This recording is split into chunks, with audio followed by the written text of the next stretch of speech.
Good morning, everyone. Sorry for the slight delay in starting.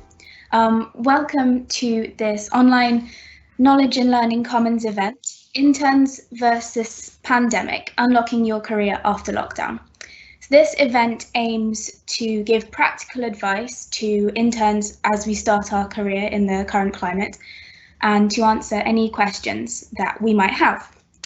So first of all, my name is Natalia. I am an intern with the Knowledge and Learning Commons and Cultural Activities in UN Geneva. So first of all, let me introduce the team who've been working together to put on this event for you. So we have my fellow interns who should appear in the screen in a minute. We have Rory, Michaela, Ariana, Nadia, and Chi. And of course, we have our lovely supervisors, Natalie and Nivert, who are helping us behind the scenes as well. We're all part of the library events team, so we put on internal and external events, and we've been having to move online over the last couple of months, which has been a learning curve.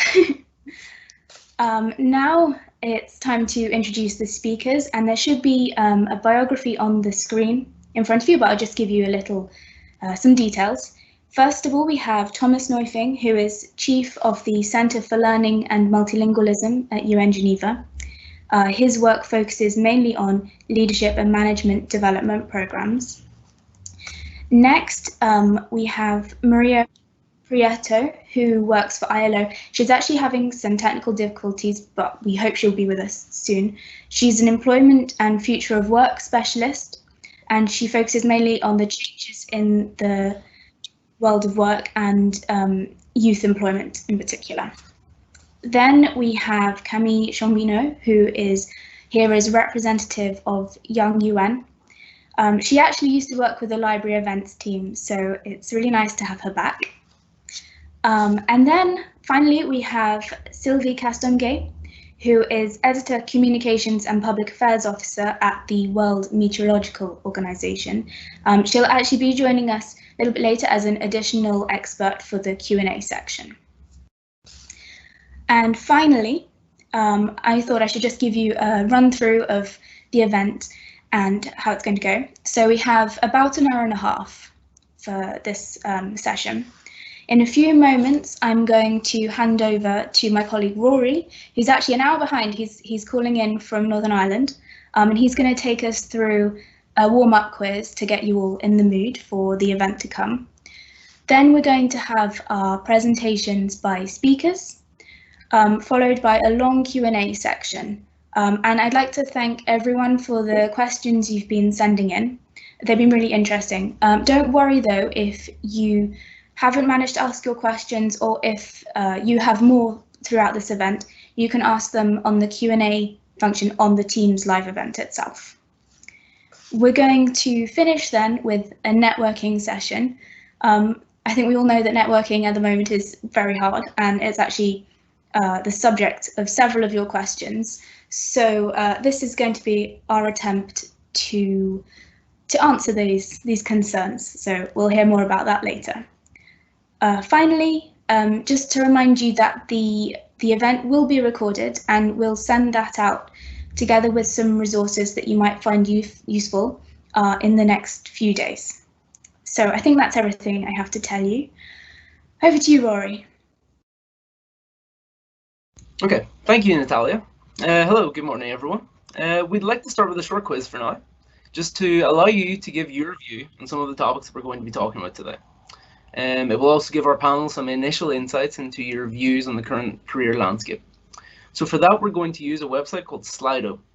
You can either search it, you'll be able to see it on your screen now, it's spelled sli.do, and you can also follow the link in the chat and type the number, or type the phrase pandemic whenever you're prompted to do so. It's just on the main screen there. So I'll give you a few minutes just to do that. While you're connecting, I'll just run through the first question. So our first question is about the skills that you think will be needed in the future.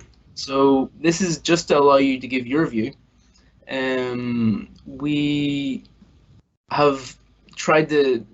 We we've used a Forbes article to try and organize what we think are the most important skills in 2020 after the pandemic. So the first is creativity, emotional intelligence, then analytical or critical thinking, active learning with a growth mindset, judgment and decision making, interpersonal communication skills, leadership skills, diversity and cultural intelligence, technology skills, and embracing change. So I can see we've got some responses there already. Leadership skills is topping the polls. But we have, yes, we just got to give it a minute there to even out. Analytical thinking is doing well as well. Obviously, analytical thinking is the ability to solve problems and using reasoning, and after observing, you can use logical reasoning rather than emotion. So that's, in times like these, very important, since many decisions are being needed to be made on the fly, and yeah, in emotional times like these where a lot of stress is high, it can be useful to have a very clear mindset. Embracing change, I now see, has taken over. Embracing change naturally. We've all had to embrace change due to the speed of change in our current workplaces. People have to be agile. People have to be able to embrace and celebrate the changes that are going on at the moment. Learning to use new technologies, like us, for example, using Microsoft Teams to host this event. Analytical thinking has went back up there, back up to the top. But it's closely followed by technology skills, naturally. Everyone needs a certain level of comfort around technology, especially with the amount that we're using it at the moment and will be using it in the future. It looks like analytical thinking has evened out at the top there, followed by technology skills and embracing change. Creativity, which we had talked about in previous discussions about this, which would normally come out as our preferred most important skill, isn't doing as well as the others, but still up there, still in the top 5. I think that just about does us for that first question. I don't want to take all day on it. We should move on to our second question now. Since analytical or critical thinking seems to have taken the top. So our next question will be, how best do you think jobs can modernize in the future? So we have some complicated words here, even for me, so I'll just give a quick description of each as well. So first we have teleworking and remote jobs, which most of us know well. I'd imagine most of us are still working from home or another place we're choosing, a cafe, etc. But remote jobs offers the possibility of being employed and carrying out your work somewhere else in the world, anywhere of your choosing, something I'm kind of doing right now. And next we have asynchronous communication, which sounds a lot more complicated than it actually is. It's just to do with being flexible enough to account for conflicting meeting schedules.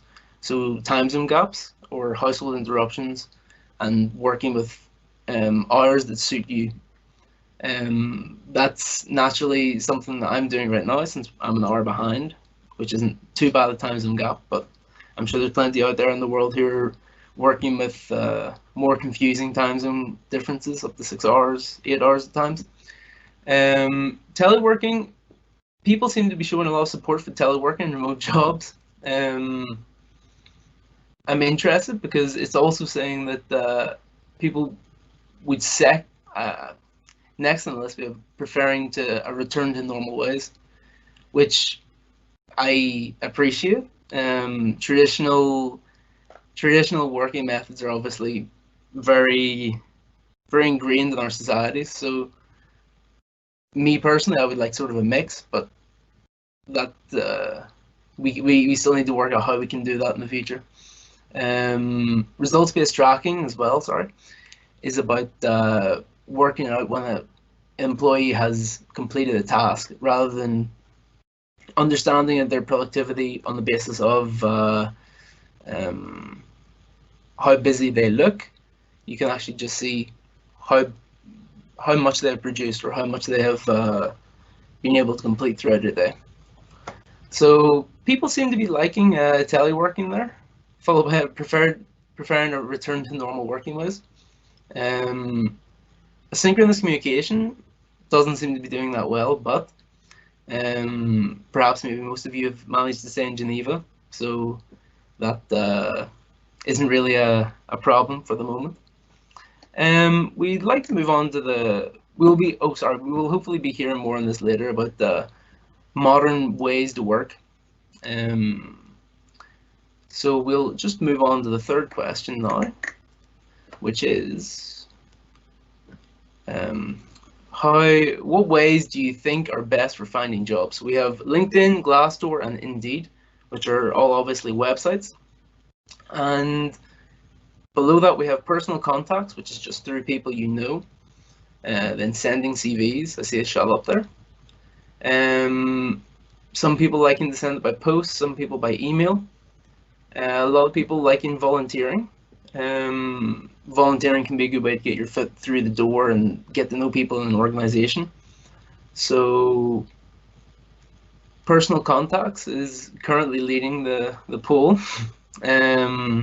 Naturally, people you know are much more useful for networking, for finding jobs. Finding jobs through personal contacts is obviously very difficult nowadays. But as we slowly return to the workplace and return to normal, hopefully that will become more easy to do. But for the moment, LinkedIn is also doing pretty well there. LinkedIn's obviously a great way of getting your name out, your face out there. We'll be talking more about LinkedIn later. I've found it's a great way to network outside of even the office and outside of being able to network personally with people.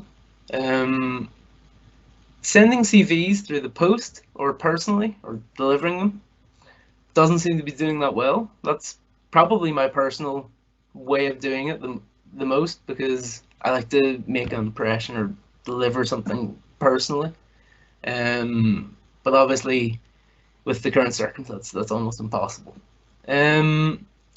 So personal contact seems to be doing the best. People don't seem to like the other websites, Indeed and Glassdoor. They're perhaps a bit of a relic of a bygone age. LinkedIn has created much more ways of connecting with people and using your current social network to find a job. So LinkedIn has expanded well beyond what it was as a social network to well, it currently is, which is a job searching site almost. So personal contact seems to have evened out at the top there, and I'm not surprised. It's obviously a very easy way to meet people, for employers to get an impression of you through people you know. If they appreciate the work of someone you know, that makes it easier for the work that you do. So naturally, these aren't the only ways to find employment. If you have any more methods or information to add, hold on to those thoughts, as there will be an opportunity later for you to share them after this. So I hope you've enjoyed this quiz, designed to let you give some of your opinions before we get started. For now, though, it's back to you, Natalia, to introduce our speakers. Thank you. Thank you, Rory. There was really interesting results there, actually. They weren't quite what I thought. So now it's time to get on to our first presentation, which will be from Thomas Neufing at UN Geneva. And so, Thomas, in about 5 minutes, that's how long this presentation should last. From your perspective, how can interns be best prepared for the current job market?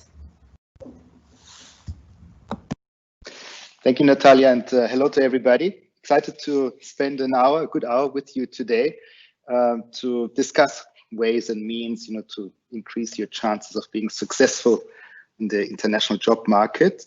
I try to stick to the 5 minutes. I just want to share maybe 2 mega trends with you, and Rory just stole my punchline with the new top skills that in 2020 will also be meaningful to you as well.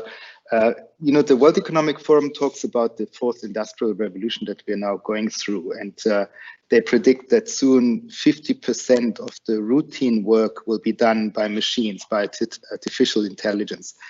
And of course, everybody, governments around the world are concerned with these technological advancements, but also what they may do to the global workforce.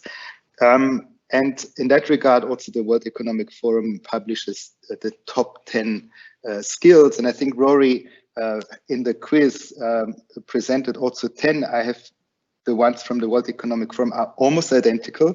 And I will just again read them to you. So number one is complex, it's not a ranking, it's just a listing. Complex problem solving, critical thinking, creativity, people management, coordinating with others, emotional intelligence, judgment and decision making, service orientation, negotiation, cognitive flexibility. You see many of them were also mirrored in Rory's list. And the good news is for you as well, but I think it's something fundamentally important that those, you see, they are soft skills. And I actually call them now the new superpowers, because they will set you apart from the machines that more and more can do routine work. And also, by the way, you probably wouldn't like to do routine work in any way. But I think there is still a place and there's a space for humans to make a contribution. But I think it's those soft skills that are becoming even more critical than in the past. We can maybe get to that topic later on. But I think this is a mega trend that I just wanted to highlight. The second one is the increasing life expectancy. So we see also already starting, but I think the trend will get even stronger in the coming decades, obviously, but also affecting your lives because you're the young generation. Life expectancy, I think today, a girl born in Geneva today has a life expectancy of almost 100 years. It's amazing. And I think that children under the age of 10 in Geneva have a 1 in 3 chance of turning 100 in their lifetime. My generation and the generations before, the sequence was you go to school, you go to university, you are formed in a certain profession, and then you essentially live off what you absorbed during your educational years, during your career in the workplace. Of course, that has already been changing also for my generation. So the time span of knowledge that you have acquired, of course, is getting shorter and shorter. But still, this is pretty much the system, and also how the educational systems are constructed and what the architecture is. But if you have soon a period of maybe 70 years of work life, and also the technological advancements, but also how much new knowledge is generated and at the pace of which it is generated, you can, of course, imagine that we have to completely rethink our educational systems. But what does it mean for you, and also for me and others that are still very active in the workplace, that it is a lifelong learning experience, and it is also reinventing yourselves constantly. So probably you will have 8 to 10 minimum different jobs in your career, and again there we have the cognitive flexibility. That's one of the top skills that the World Economic Forum mentions that is also important. But I think that's something that I wanted to highlight as well. Now the impact on this on the UN, we see actually very encouraging for me, from my perspective at least, in recent years, very positive developments in the UN system, starting with the UN SG reform, trying to make the organization much more dynamic, nimble, and effective, which of course is a mammoth project. And but I think it's really, this how the UN was constructed and has been also working for decades, being very hierarchical, very rigid, with vertical structures, and command and control management style is now eroding, and it's been questioned from the top. It's also questioned by the member states who want to see more results, and to create better results, one needs to be more nimble and dynamic and flexible. But also we have the CEB, the High-Level Committee on Management's working group on the future of work. We have here at UNOC, we launched a culture change program called New Work. So we're also exploring how we can adapt new ways of working that are more modern, that are more updated, and that are more fulfilling for the staff as well. We also, of course, have Young UN, the Agents for Change. We have also the UN Innovation Network. So there are many initiatives within the system to actually transform the UN, if I can take the UN as one organization, which of course is a very complex system, but to really transform it and to make it much more nimble. On the other hand, those are the positive ones, but we see also, and I think that's important for you to realize, I'm sure you have already, the UN was actually designed to be run by an international civil service to which we all belong when we work for the organization. And the deal has been that we are well paid, we have a good job, a safe job, a good contract quality, and for that we actually give the organization loyalty, independence, and impartiality. And unfortunately, this civil service is seriously eroding already for quite some time. I think I started in the mid-1990s. That process started already. And of course, it continues. It's not that the organization doesn't want to give us good contracts, but the funding that the organizations receive is also less and less predictable. And of course, that is now resulting in a less of a loyalty of the organization towards staff, but we will have to see how staff reacts to this erosion of the international civil service. But I think it's important for you to also realize this is not anymore a job for life. Maybe also you don't want a job for life, that you know already today that you will retire in a similar job in a similar unit. But I think in terms of expectation management, it's important to realize that. Now, of course, we have on the negative side the cash flow crisis, as we call it, in the UN Secretariat, which is based on quite a number of member states not paying their dues. So they're in arrears, they're behind in paying, which already put us in big trouble last year. But this year, we, for example, have a recruitment freeze on regular budget positions because we need to make sure that we pay the salaries of existing staff, and that has quite negative consequences on career development for existing staff, but also obviously for people like you trying to get into the organization. It's a difficult time because of the so-called the cash flow crisis, because of the lack of discipline of member states to pay their dues. And of course, the hiring is much more reduced. COVID-19, of course, and of course, nobody can pretend to know what the impact of COVID-19 will be. One thing is for sure, I think one cannot be naive that since the virus hit the entire globe, every single government in the world was affected and is now trying to deal with the consequences, and the public debts go up to such an extent that the financial crisis in 2008, 2009 is looking like a minor event. So of course we can predict that the budgets or the money available for the UN system will also be under real pressure in the coming years. It may not hit us immediately. There's always a bit of a 2-3 year delay until it actually trickles down. So that's also something we have to anticipate and we have to expect. This is now all very negative, but I want to also now maybe stop my first remarks on a positive note. I think every generation has a challenge to deal with and to master. As I said, I left the university in 1993. I was an intern in New York with Kofi Annan. I was absolutely thrilled, and it was a lifetime experience. And I wanted to work for the UN, and full of excitement and passion to join this organization. But first, I tried actually to get a job in Germany, where I finished my political science degree, and it was when the country went into an economic recession. And in that year, in 1993, I remember very well the newspapers. Those were the analog days. There was no internet.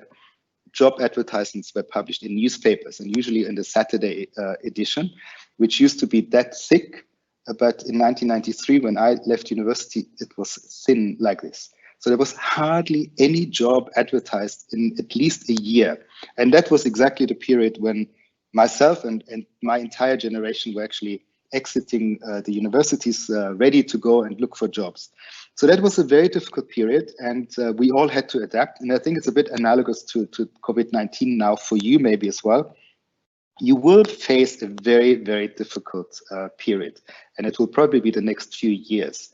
I think my tip would be to persevere, to stay as flexible and as mobile as you can, to also be patient, and also to try to have plan Bs and plan Cs, to have also assignments, jobs that may not be the dream UN job, because also it's also a truth that the older you get, the more experience you have, the easier it will get to land a UN job, because you make that transition now from university into professional life, and we all know that the difficulty is you need to prove experience, but if you don't have that experience and you can't get an opportunity to gain experience, that is a very tricky transition that you're now undertaking.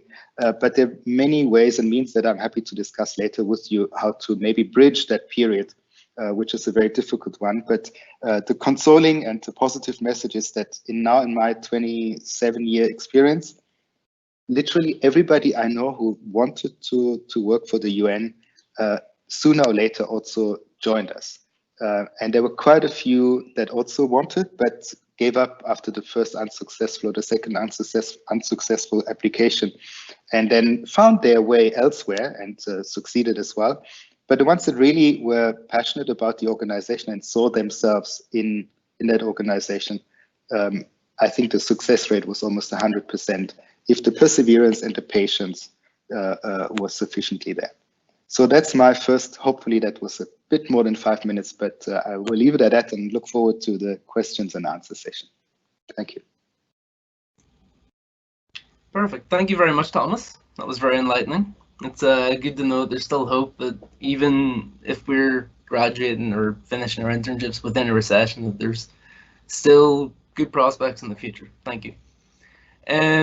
So our next speaker is Camille Chambonneau from Young UN, who will give us a bit of her experience on the modern working landscape. So our question to you is how can interns be best prepared for the current job market? Camille, thank you. Thanks, Rory. Hi, everyone. So I'm really happy to be here and contribute to this discussion. As Rory mentioned, I'm here as a member of Young UN Agents for Change. You'll see that I've prepared a bit of a presentation about Young UN and about how our work actually adapts to this shift that we're seeing in the job market. And it actually builds on what Thomas just shared. So if we can move on to the next slide, I just wanted to share with you a little bit of facts on Young UN. Yeah, on the next slide, please. Second slide. Yes. So for anyone who doesn't know the network, Young UN Agents for Change is a cross-UN system network. We are about 117 members, over 10 different duty stations or countries. We are working to change the UN from the inside. So our vision is a UN that fully embodies the principles it stands for. So that's peace, transparency, environmental sustainability, and more. We are a member-led network, and all the projects that we work on go ahead depending on the proactivity of its members. So it's mostly voluntary-based. I just wanted to emphasize that it's voluntary-based, so this is actually not my day job. I'm a project officer for a program at UNITAR, but it also gives you great experience. So if we move on to the next slide, Young UN was recognized, as Thomas mentioned, for building an innovation culture within the UN system together with the UN Innovation Network and other new initiatives. The main three tendencies that we see in our work are crowdsourcing, piloting, and movement. You have some examples on the screen. If you have any questions about specific ones, please contact me. I'll be happy to reply about specific questions, but for now, I'll just want to talk more about a report that we published last year in 2019. So if we move on to the next one, the Future of Work report, as I said, was published in 2019 at the request of HLCM for the session on the future of the UN workforce. So this, you have to keep in mind that this was obviously before the situation with COVID-19, but it still shows some tendencies that were present before this situation.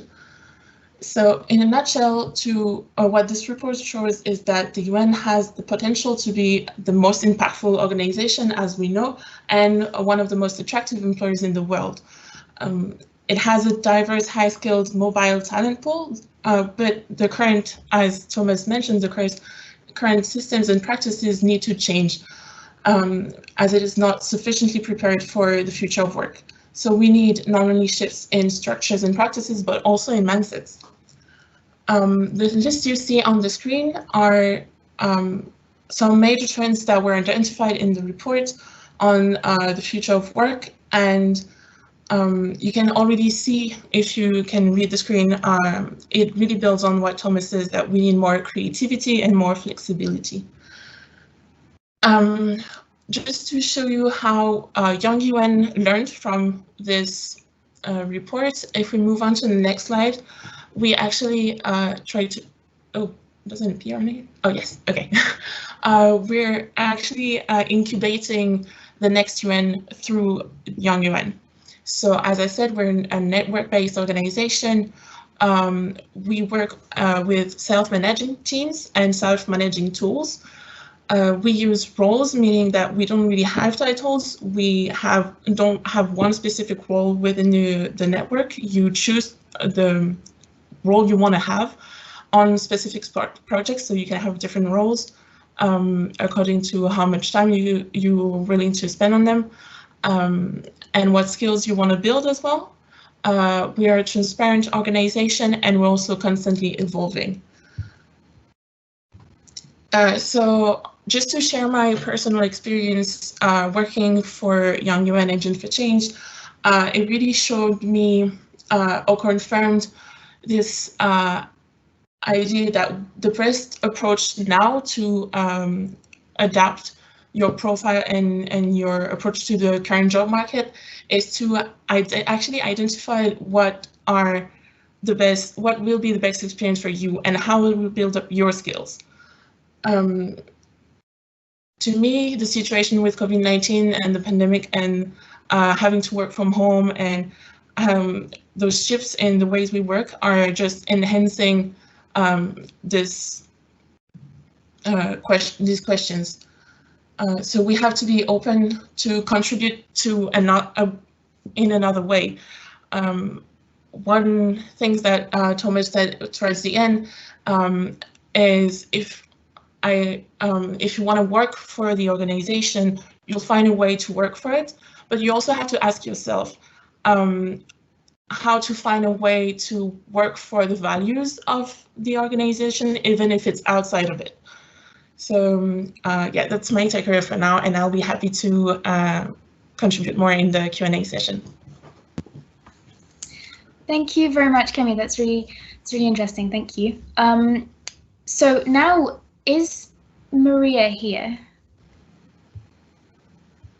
I guess, okay, so we're having some technical difficulties.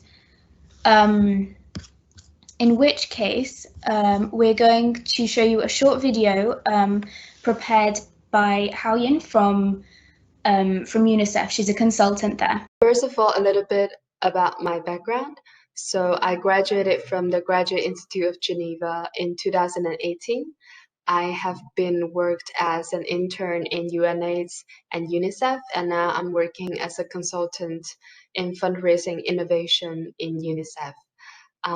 It's a little bit unfortunate that I cannot join you live today, so I made this small video recording, and hopefully will share some of the useful tips that can help you navigate through the job market at this special time of the year. So I have 5 advice for those who are looking for jobs in international organizations. So the first advice is for those who are looking for an paid opportunity, especially consultancy or contractor after the internship.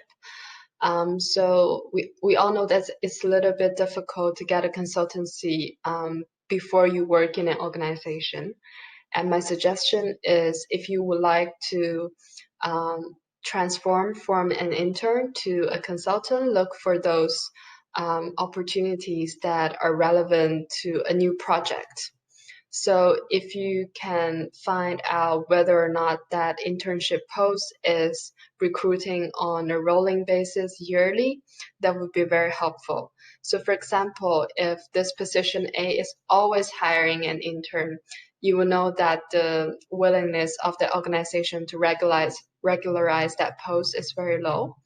You can always searching on LinkedIn whether that post is has a lot of previous interns, so you get a sense of whether that post is more like an ongoing internship position, or there could be possibility of getting a contract after that.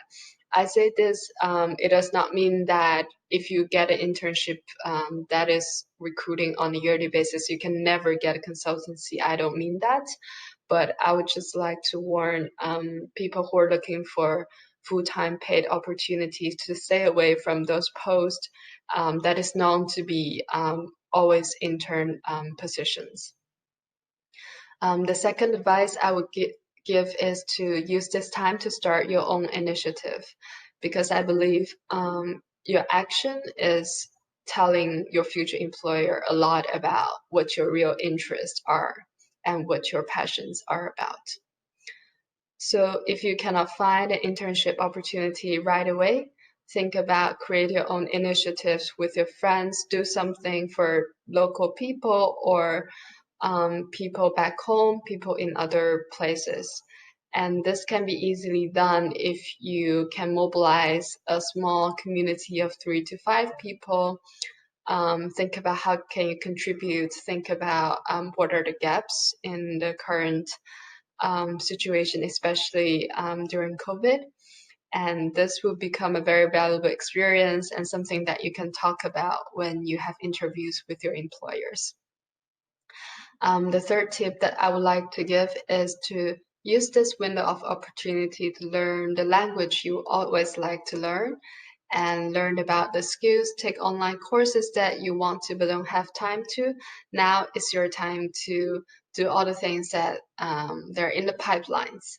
So because now online education make a lot of learning opportunities accessible to many people, I would advise you to use this time, take a course on a subject of interest and get a certificate.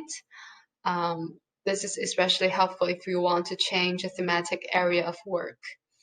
And don't be too worried about whether or not this is going to have instant value in your job searching, because I believe every period of experience will become valuable sometime in your journey.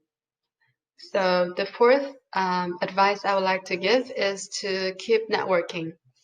Now we cannot meet people over coffee, but we all know that it's very easy to chat with someone via Zoom, Skype, whatever you name it.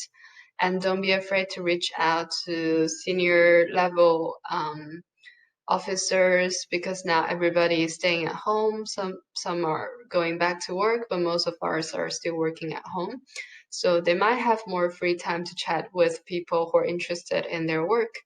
It doesn't hurt if they don't respond to you, but if they do respond to you, it would be a great and valuable networking opportunity. And last but not the least, my suggestion is to learn to live with uncertainty. This is not the most comfortable thing to do, and saying this sounds a little bit pessimistic, but this is not my point. Because we all know that a career in development sector and international organization is not always very straightforward. So you need to do a little bit of zigzagging, maybe jump from internship to internship and have very short contracts. And this is actually quite normal, sadly, in this sector.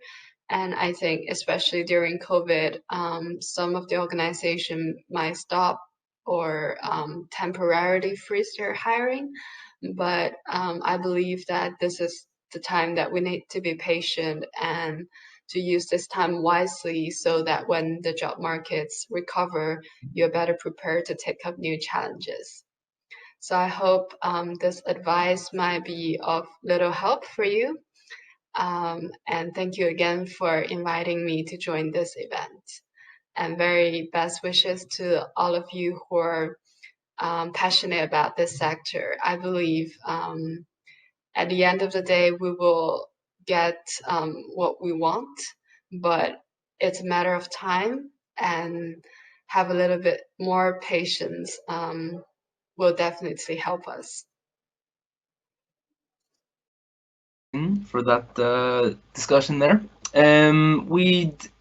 We unfortunately do not have not been able to connect to Maria, so she will not be able to give her presentation today. But it is now time for the core of our event, the question and answer section.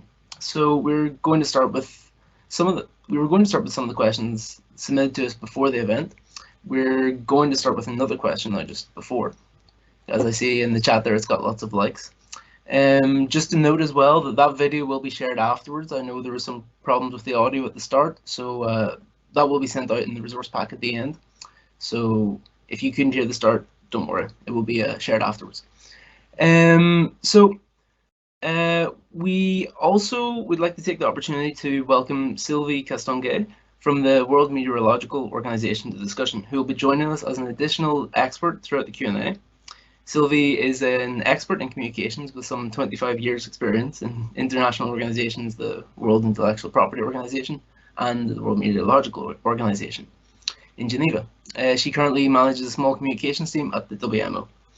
So I can see one question in the sidebar has got many likes. It's from Aya at 952. It's, hello, any advice for us interns who started our internships during the lockdown and didn't get a chance to network and meet people? How can we network and make some personal contacts? So is there any of our speakers who would like to take it there, or maybe Sylvie or? Okay, so during this lockdown period, I know we've been having a lot of online meetings. There's get-togethers almost. I mean, we scheduled coffee breaks, and all of those can be found on the WMO Teams, and anyone was welcome to join them, or we'd actually just reach out to people sometimes as we were on them. And I think it might be it's certainly difficult to join a team if or a group of people you've never met, but usually you would have a supervisor or someone who is aware. And if they haven't taken this initiative, why not speak to them to take the initiative to include you? Anyway, you should be included in all meetings. We had a few interns start during the lockdown, and we specifically introduced them, had them say a few words about themselves at the meetings. If that wasn't done, you should take the initiative to speak to your supervisor about it. And that already opens a door, and people think of you. And, you know, we even did a 5 meter apart meeting in live, in a park one day so that the interns could meet a few people. It's something you can suggest because I know there are quite a few in WMO. There's an intern group and they exchange a lot of information, and they can also help you to meet other people.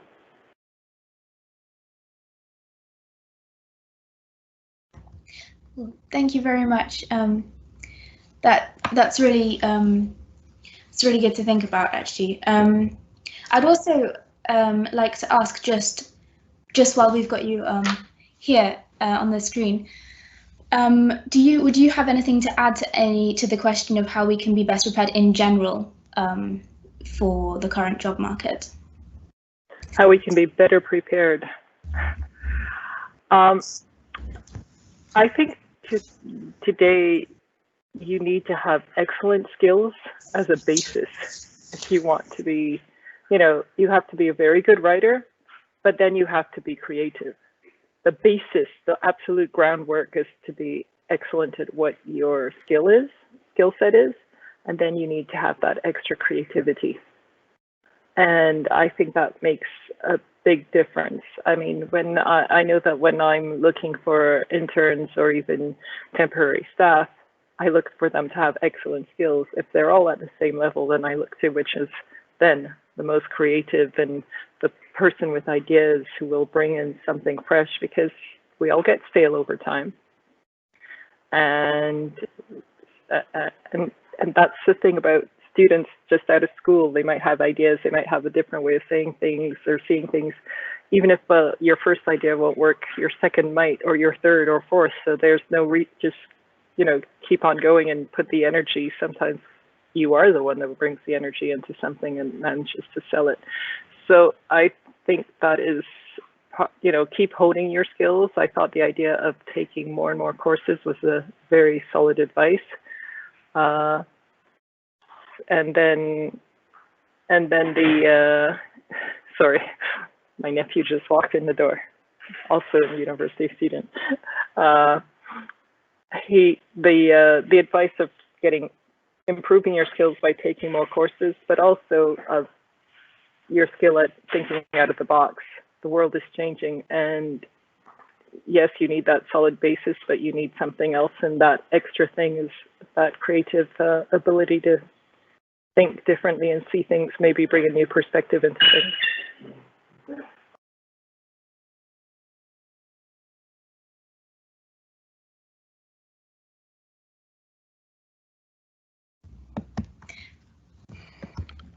Thank you very much, Sylvie. Perfect. Well, now we can get on to some of the questions that we have been receiving for the last week or so. And I think one that is particularly popular is what are currently the high growth areas in terms of entry-level jobs? So which organizations, and we've talked a lot about skills, but that's also included in the question. So where are there actually jobs? Let's go to Thomas this time. Yeah, you're giving me the difficult question. Thank you, Natalia. Well, it's of course I cannot talk to the entire system, but there's maybe a differentiation between more the RB and XB. That's an acronym, RB is the regular budget and XB is the extra budgetary, usually the voluntary contributions that are given.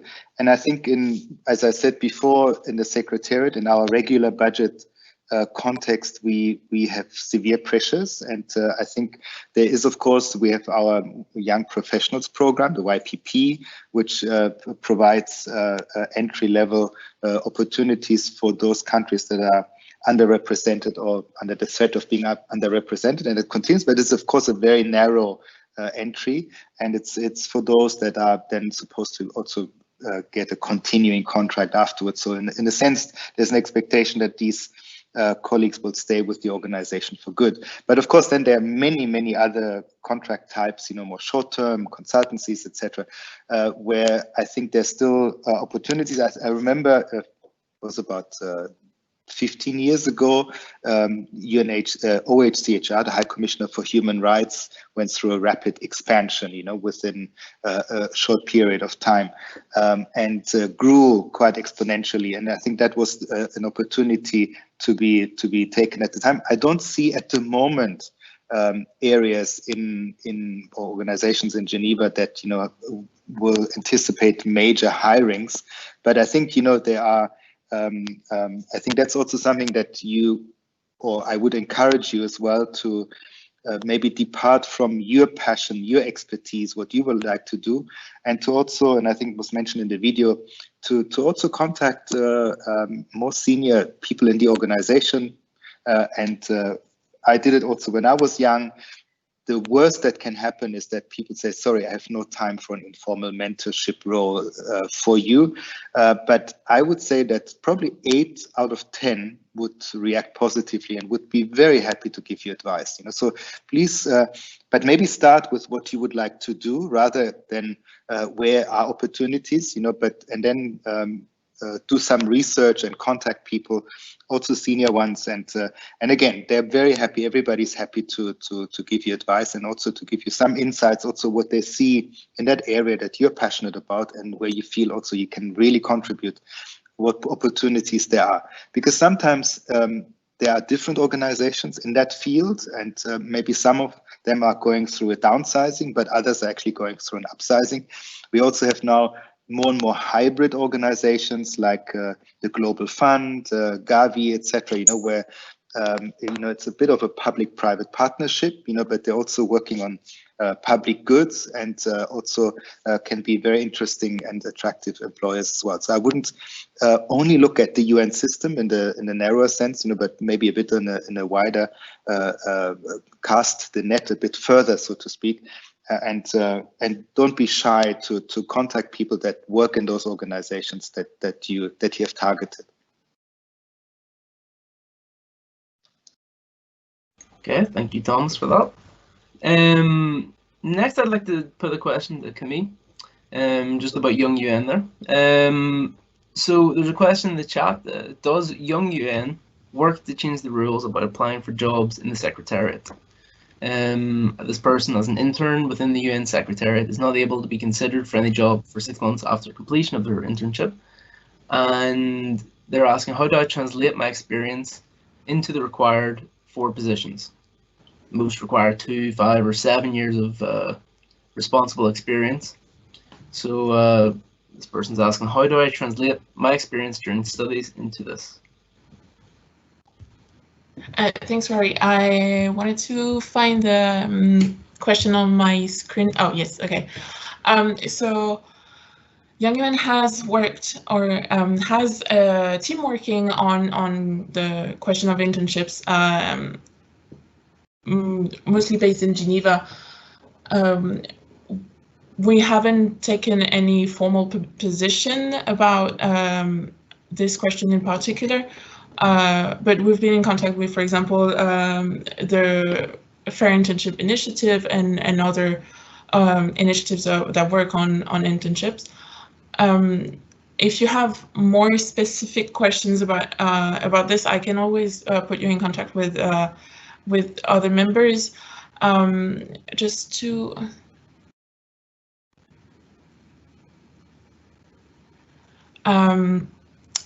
actually, this just to build up and kind of give you my opinion on this situation and build up on what Thomas just said. It's very difficult to find entry-level position after an internship in the US system right now, and it's actually advised to find other experiences and building up your skills and your expertise before you can actually apply to a junior position.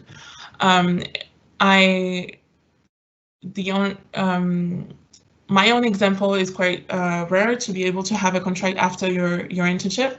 There are a lot of interns that unfortunately cannot stay, but that actually build up their experience outside the UN system and then join the organization later on in their career. yeah, you really have to identify what's your expertise, what are your skills, and you'll be able to apply to these positions. I know that the current job market actually within the UX system is really challenging, but it doesn't mean that it's impossible. Yeah, that's my take on this. Thank you very much. Okay, and so now just before we go on to the next question. Can I add something? Yes, of course.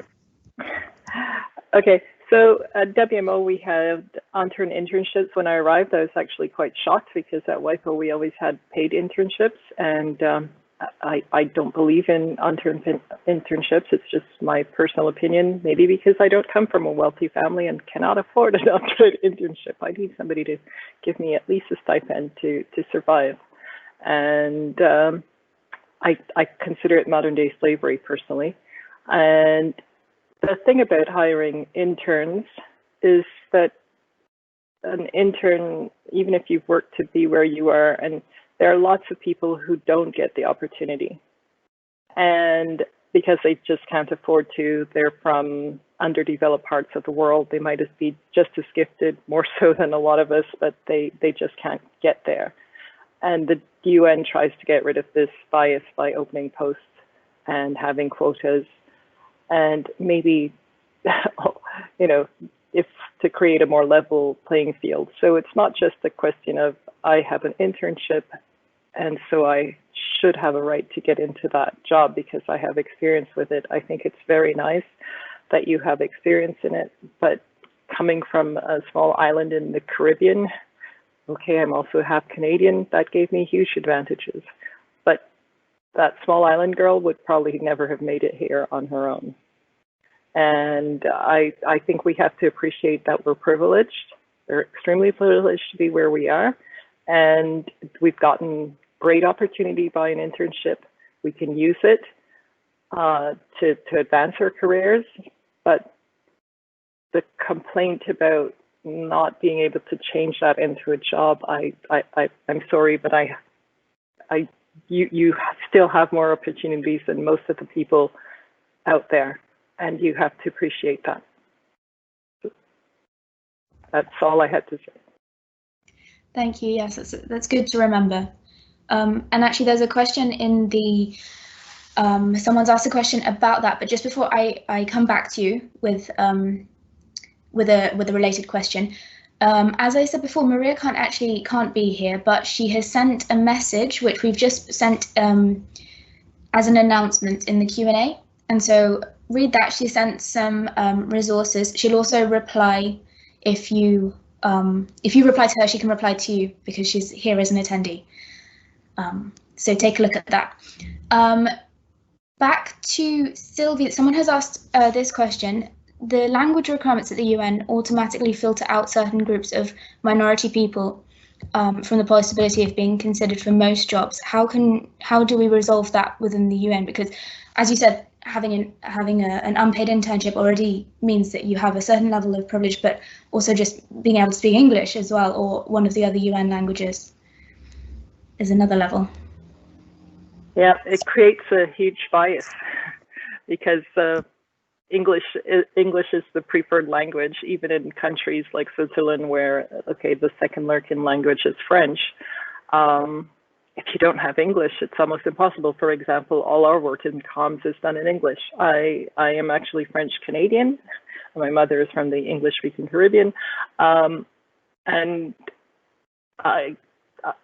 I'm one of the few people in WMO who actually speaks French. I will give you that. And then, but that's still a UN language. There are only 6 UN languages. WMO actually, other than translating meeting documents, we don't use the other languages. We use English. And French and Spanish are translated for some of our communications, and that's it. So it's even more difficult. But learning a second language, to me, is the very minimum. And to become proficient, we have a translator who is Italian, who is actually an English translator. so it is possible to get. You need to acquire that skill. As I said, today the job market is harder and harder. There are people out there who speak 5, 6 languages. Having just one language is not an advantage. You're actually disadvantaging yourself. But you know, when it's English, wow, it can work for you. And I find that that's another thing. There are people out there who have 5, 6 languages, but maybe English isn't one of them, and so they have to acquire English, and they have to almost speak it better than the rest of us to be able to get that job. WMO is different in that we are a scientific organization, so we don't necessarily look for English speakers. We look for good scientists. However, that becomes a difficulty because we are always being contacted by the press to get experts to speak on climate change. And then sometimes I go through our list of staff who are excellent scientists but not good English speakers because most of the media, even in other countries, don't speak English. Yeah, and we use our staff from all over the world as much as we can, and every once in a while when we do get requests from press requests from regions that speak their languages. But yeah, I do say that's a challenge, and I think acquiring English, at least at a level that is good enough to get around, get along, speak to others as a working language. I'm not asking you to be the best, to be an author. You would need to, because that's part of the system. If you can at least get along, be proficient in English, that you would have to require that.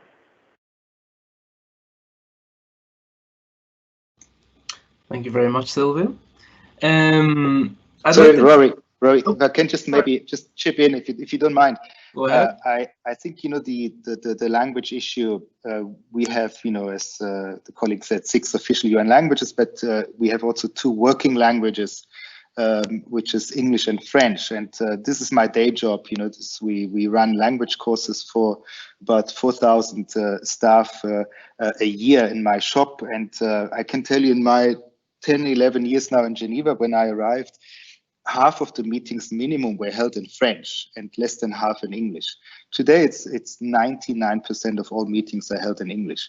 So we actually see an erosion of the second working language in the duty station of Geneva, which truly was a bilingual duty station. So I think, and our language classes in French are actually the most booked, and we try to actually provide this proficiency in French for those that come only with a good, decent English, which of course nowadays everybody has. But I don't think that this is exaggerated. I think if you consider working in an international organization, the way you need to communicate with people from around the globe is of course of real importance. And I think I think the lingua franca of today's world is English. That's a given.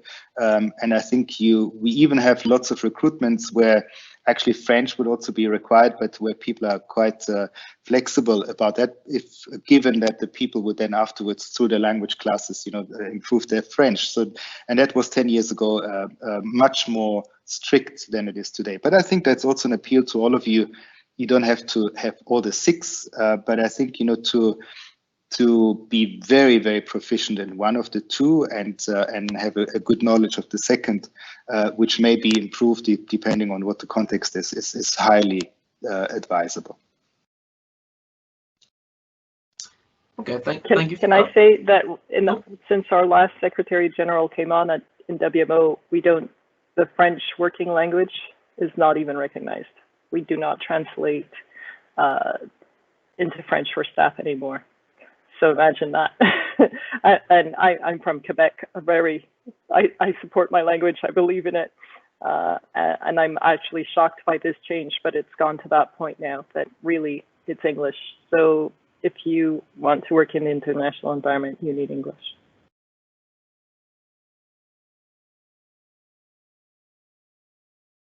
Okay. Just as a continuation on the whole communications thing, like we have a question that was submitted to us beforehand in the Google form. maybe more directed at you, Thomas, but if anyone else has an opinion, please jump in. Someone was asking, many of us have now been working from home longer than they were at the office. I'm one of them. Is this really a disadvantage, in your opinion, in comparison to those who completed internships completely in the office? You know, is this something we should highlight on our CVs when sending applications with new skills like autonomy and self-motivated working? Do you think that's a benefit, a drawback? What do you think? Yeah, I think there are quite a few myths about teleworking or flexible working arrangements. Actually, we at UNOG, and I mentioned a new work initiative before, which is a culture change project involving staff to change the work culture. So we had massive training programs as well, because the staff also wanted more flexibility in the way we work, but including also working more from home. And our policy allows now up to 3 days a week to work from home. That was pre-COVID. So we launched a training program which also demystified a bit teleworking. And there are very positive elements about it, but there are also some that you need to pay attention to. And the one is that you mentioned at the beginning that there's a danger or a tendency that when you work at home, and now of course in the confinement, we all practiced it over weeks, that work and life somehow it all meshes together. So I think one advice we gave also in that training is to really have also working hours at home, that you also have clear moments when you shut down your computer in the evening at a certain time, you have your lunch breaks, you go for a walk, you start in the morning, maybe also the normal hygiene that you would also do when you go to the office. That helps, because the danger is that you get almost carried away and that you work more than you have done before. At the same time, it also gives you a lot of gained time. You save on the commuting time. So you should actually be more productive. But it's true that, and also the downsides, the further downsides are if you do it entirely, like now Twitter, for example, will allow their staff to work from home entirely in the future and not to go back to the office, which I think is also recognized as being maybe not the right approach either, because then, the lack of contacts, social contacts, but also contacts with colleagues, the corridor talks. We see also in our business of the UN, the core business is international diplomacy. That suffers a lot from not having the possibility, to also physically interact in more in an informal way. So I think it should also, for your generation, be, and I think now COVID-19 was a real catalyst. We tried this for many years to change our organizational culture to allow more flexibility in terms of working arrangements. And we made good progress, but I think now, after the return, we know already that at least 50% of our staff will in one way or the other apply flexible working arrangements, which is much higher than before. And I think your generation is much more open to that. You're also techy, you're native, digital natives, but also you want more autonomy. And but at the same time, our advice is, to have a healthy mix, because only working from home, only remote working has lots of disadvantages that you can also manage if you have a bit of a hybrid approach. But I think in terms of CV, I think this is something that I think we will, as if I put myself in a hiring position, I would take that for granted, that your generation is very much at ease with this flexible way of working. Okay, thank you for that. Camille, I believe you have something to add there? Yes, I just wanted to say from my personal experience, of course I can compare because I did my internship being physically in the office, and I really had a great experience. There were a lot of advantages of being not only in Geneva working for a UN organization, but also being in the Palais des Nations, and it's the mood there is just one thing entirely. But I know this sounds very negative for all of you, but actually the only my only advice here is just to be more proactive. if one of the advantages of being an intern at the UN is being able to network and meet people, it's not because you don't have a physical door in front of you to knock on. It doesn't mean that you can't contact people. And everyone that I've met during my my internship was very open to interns and very welcoming. So if you have questions, if you want to contact people, just do so, and even if it's virtual, then they'll be able to answer your questions. So yeah, it's not very comparable, but it doesn't mean that it's not possible to have great get takeaways from this experience. Thank you. My next question is actually still to you, Camille. We have a question that someone's just sent in saying, is Young UN for anyone? And if so, how does one join? This person is from Namibia, so excited. Yes, hi. Happy to see that there are people joining in from everywhere. So yes, Young UN is for everyone, all contract types, all ages as well. It's not about young professionals working for the UN, but it's professionals within the UN working to have a young organization or a young system. So if you want to get in contact, well, just either contact me, or you can, we have a website, we have WhatsApp groups, and we also have a Gmail account. It's young-un-info@gmail.com. It's very easy to join. We're very welcoming, and yeah, any member is welcome, even interns. Mostly interns, please join. It's really nice to have some motivation and drive from everyone. Well, we're getting towards the end there, but I think we have time maybe for one more question.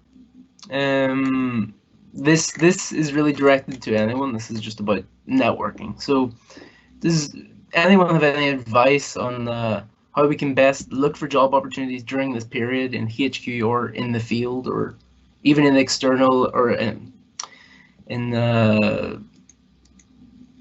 external companies or other parts of the UN? Is there anyone who would like to answer?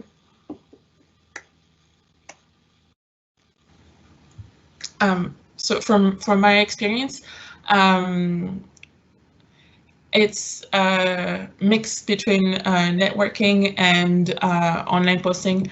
There are a few websites that are specialized on international organization job postings. You also obviously have all the job offers listed on Inspira. They're often also listed on LinkedIn. And if you identify one organization or one specific division or program that you want to work in, as it was said during this entire discussion, don't hesitate to reach out to people, either on LinkedIn or if you find their email address. People are usually open to discussing and giving you more information about either the job requirements or even the environment within the organization.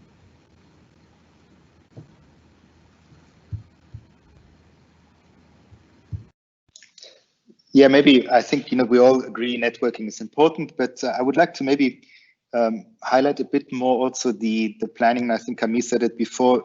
Maybe for you as a group, you may run into an unnecessary frustration if you expect too much too quickly.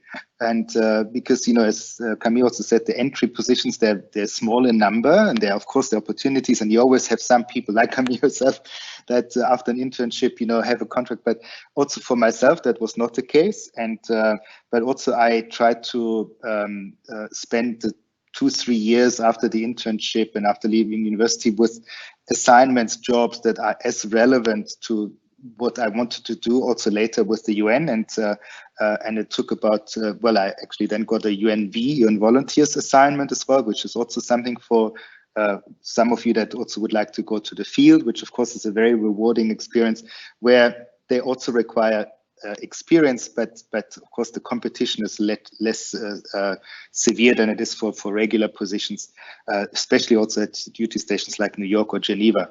But I think in the medium term, they give you all the required experiences, to actually eventually succeed. So I think in terms of networking, yes, it's important, but I think I would also have, as I said at the very beginning, maybe a plan B and C, like now, anticipating maybe a dip in hiring, maybe for 2-3 years even.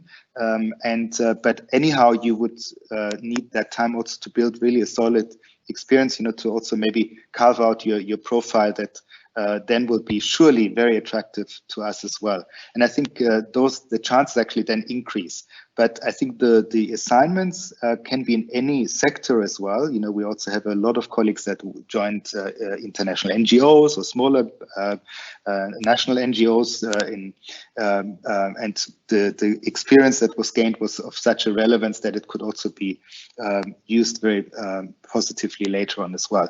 And it can also be sometimes a private sector experience, also if you maybe see yourself in a more managerial role later on, because that is also something that maybe also you can have some additional degrees, maybe an MBA, maybe an opportunity as well. So maybe also think about, where you would like to get, and the networking is important, but as I think also your plan for the next few years to carve something out would also be, I would recommend you to do.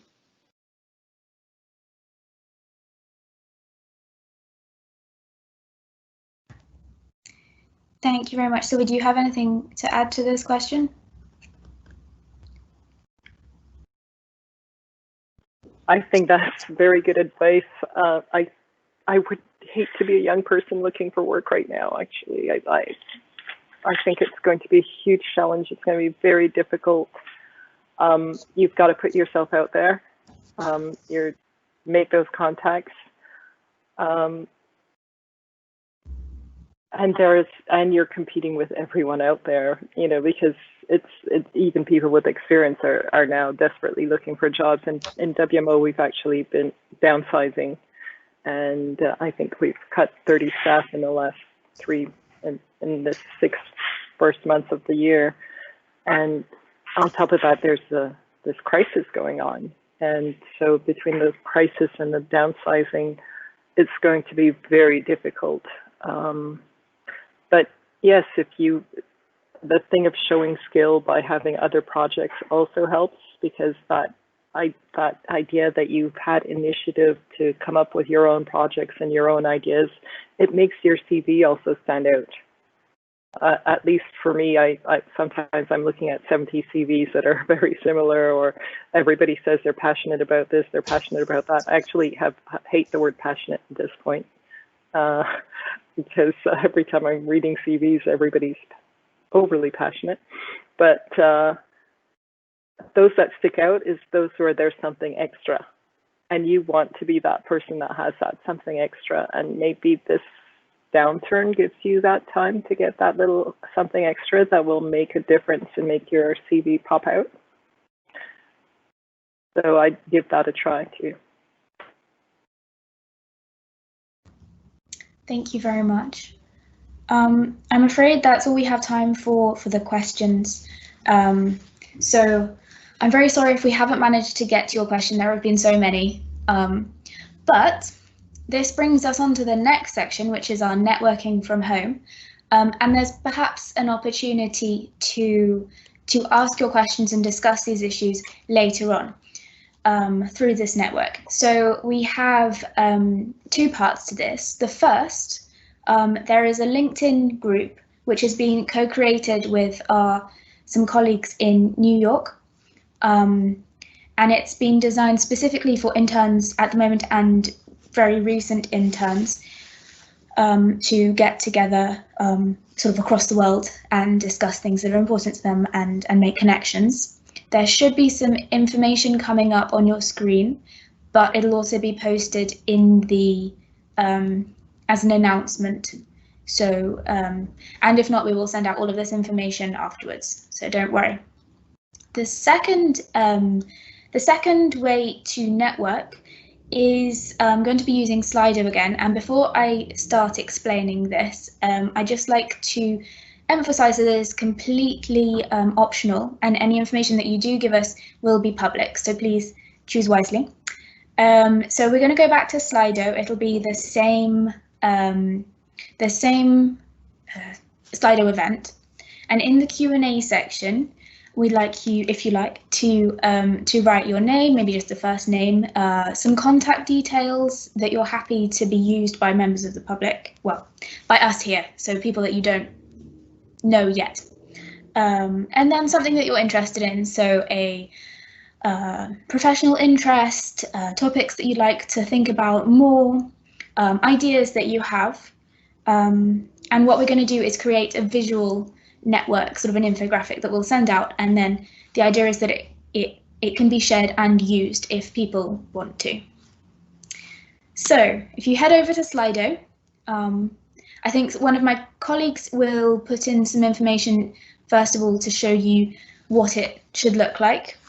We hope you will join in.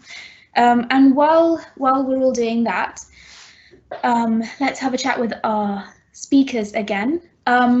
Perhaps you could, if we go around all of you, let's see what would your top tip for networking be. Let's start with Camille. My top tip for networking: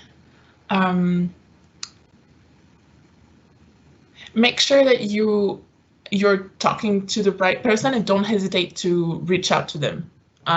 So actually LinkedIn is a great way for that. Yeah, that would be my top tip. Thank you. Thomas?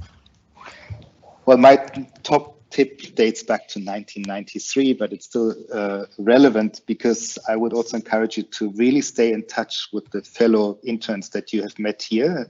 Although it's maybe a bit difficult because of COVID, but I'm sure you met each other on various occasions. I think you're quite well networked as well, because my internship network from 1993 helped me throughout my career. There's so many, actually not everybody ended up in the UN, but so many ended up in different positions, in different offices all over the world, in different organizations. And we always stayed in touch, and we helped each other, and we shared information with each other, and it became almost a lifelong relationship, because it was a very strong experience for all of us to have had this internship experience. So I think that would be my tip as well, to fully leverage, your peers, and to stay in touch, over the next decades, and help each other out and be available to each other. Cool, thank you. And Sylvie? So I was never an intern, but I've hired a lot of interns. Some have subsequently gotten jobs, some haven't. But I will agree with Thomas that I wasn't aware of this intern network when I first hired interns. And then the interns started telling me about it because they met them, and they thought how great they were, how wonderful they were, how they've kept in contact, how they've made, furthered their network through that internship. I mean, I've had great interns that I myself keep in contact with. I've given them, they still reach out after, one girl went back to the US because she got married, and she still reaches out to me, and we discuss things and everything. And that's another thing too. You can keep that contact with the person if they were a good mentor. Keep it. What are you going? It's reach out to them, keep in contact. So I would say keep in contact with whatever good supervisor you've had that you've learned something from and benefited from, because they will be a lifelong asset. And also keep that network going with your interns. Thank you very much, some good advice there. I also have one fun sort of question just to add at the end. Do you have any good anecdotes about networking gone right, networking gone wrong? Any mistakes you've made that you wish you didn't? Any advice, any things that you've taken from these experiences and learned and said, okay, no one else should ever make that mistake? Going up to someone and maybe being too forward, but can you give me a job, or something you wish you hadn't done when you were networking? Maybe I can share an anecdote. You know, it's not quite networking, but it was very embarrassing. When I was an intern in New York, the intern group elected me to be the one organizing the photo opportunity with the Secretary General, which was Boutros Ghali at the time. So of course I was very eager, you know, to make that happen. I went to the deputy spokesperson and made the request, and he said it's very, very difficult. He's a very busy man, but I see what is possible. How can I reach you, and how long do you take to mobilize the interns? And I said, of course, I was very optimistic. I said, if you call me, I can mobilize them in 30 minutes. And he said, oh, that is you know, very optimistic, but I'll call you if I have the opportunity, and then you have to come very quickly. Internship almost ended. My fellow intern said, Thomas, where's the photo? You haven't really succeeded in your project. So I went again to the deputy spokesperson to just inquire, you know, 3 days before the end of the internship. And at that time, the internship was the same period for everybody, so not coming in at separate times. And I stepped into his office, and he had a tantrum. He threw a tantrum. He screamed. He said, because of you, I will make sure that the internship program at the UN will be stopped once and for all.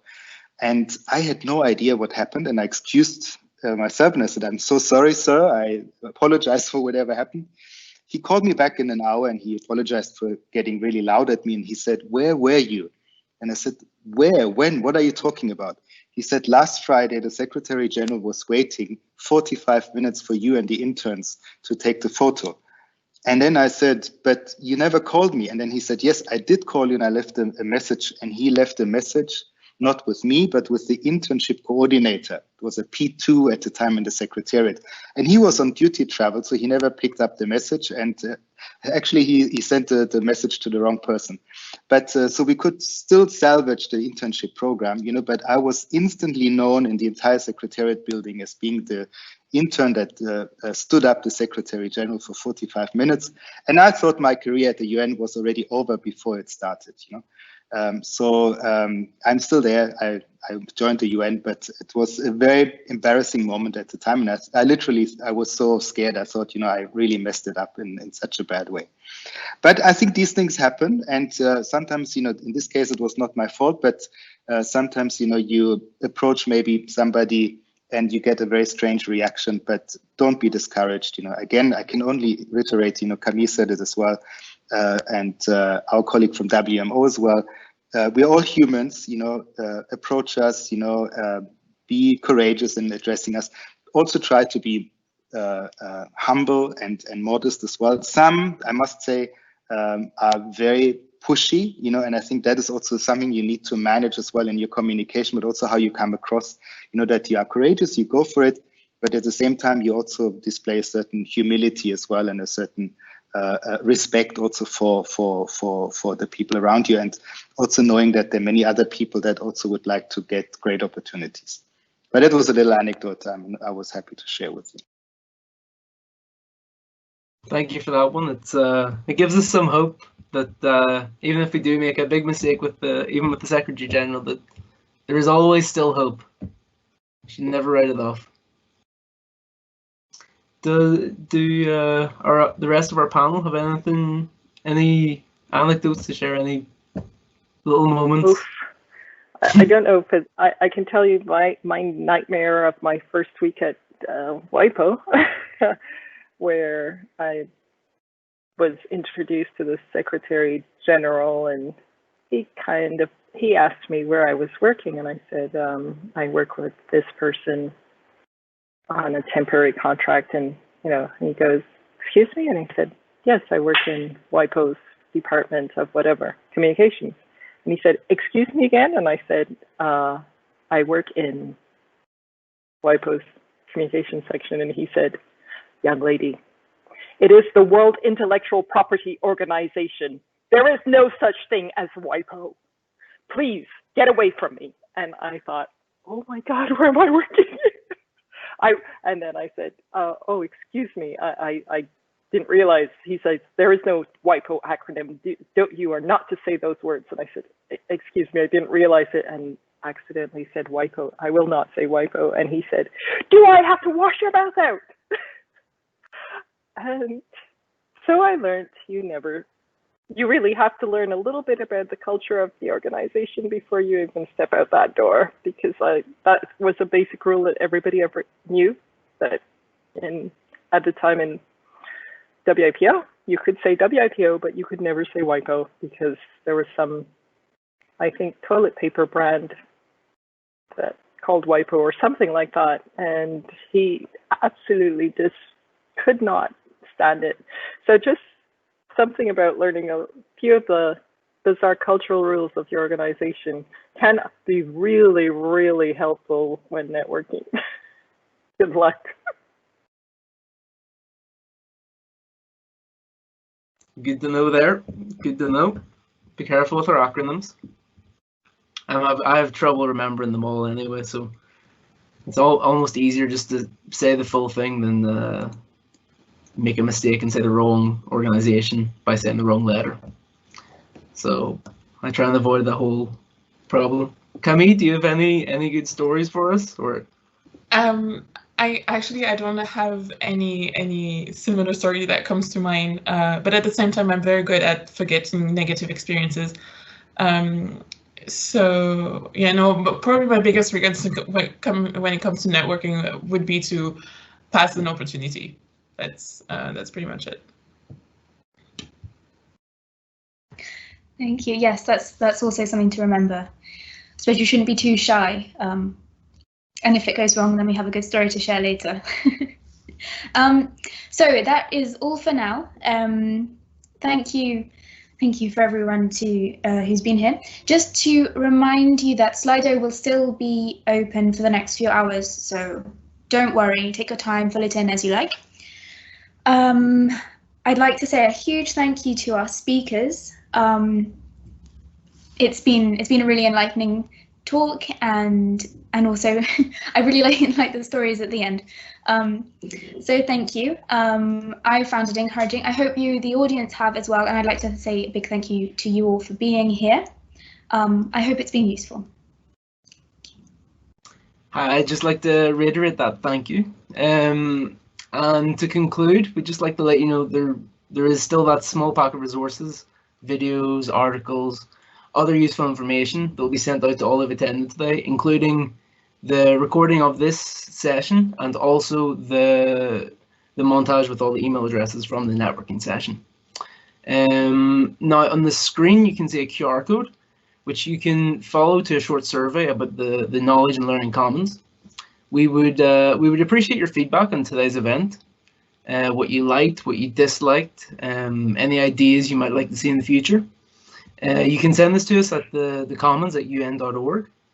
We have other sessions at the Commons on mindfulness with the staff councillors, and we try to keep up to date with new events. So you can check out our website for that, commons.un.org, and you can also find the past events that we've had for mediation and for mindfulness.